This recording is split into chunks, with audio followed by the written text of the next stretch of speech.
Państwa bardzo serdecznie. Nazywam się Jolanta Kurska. Mam zaszczyt reprezentować Fundację imienia profesora Bronisława Geremka, która jest organizatorem dzisiejszej konferencji.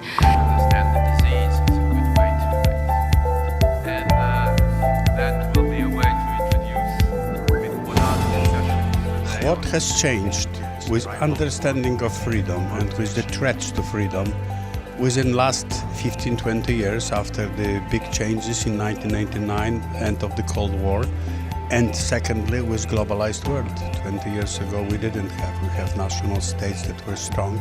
Now we have national states that are weak. We don't have international global government, and we have new threats. The first threat is the impact of the big media and computer technology and basically things I call electronic democracy, and the ability to use various devices for surveillance, for following people, for getting information about the people, and on one hand by the states, on the other hand by the corporations, monopolies, and people who exercise ever stronger power over our pockets and also our minds through advertisement.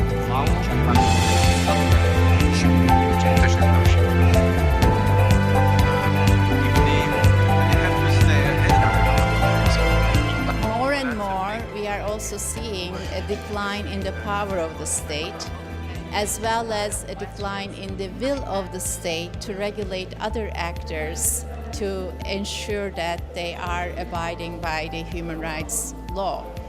I would say that the corporations are financially more advanced and powerful than many of the states, and they also, in certain ways, what we can say, take the states or push the states to their own will, to abide by their own will, to serve the interests of the corporations, because they hold capital flight as a threat.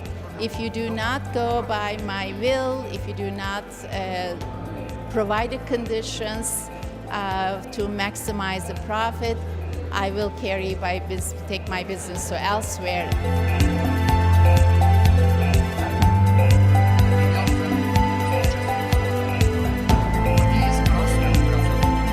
Well, I think there is a tendency by governments to want to give up freedom in exchange for security.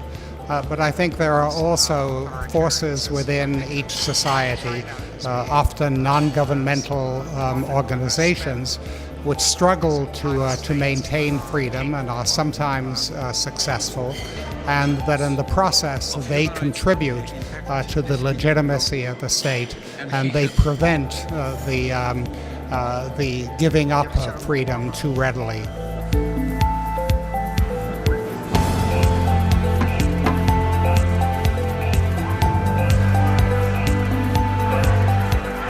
Most of human rights are not absolute, meaning that they can be restricted, limited, sometimes even suspended for a certain period of time.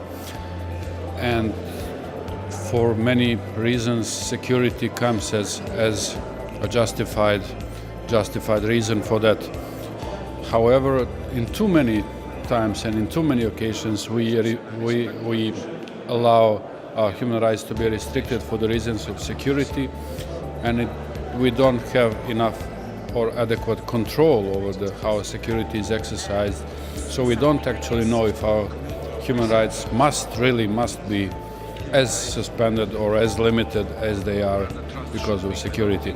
If we have to have our human rights restricted, then we have also to have very strong control and oversight, assurances that it has to be done, that it is done in accordance with the law, that it is proportionate, that it lasts only as long as it is necessary, and so on.